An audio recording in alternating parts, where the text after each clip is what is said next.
update na announcement.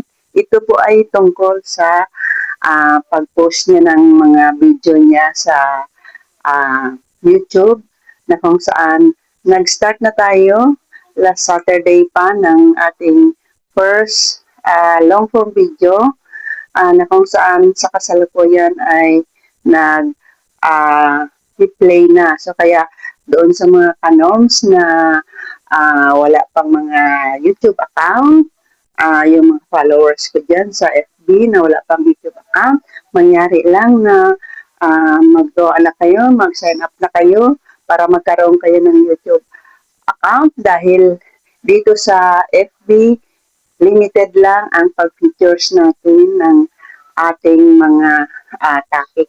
Kaway-kaway dyan mga kanoms, magandang buhay!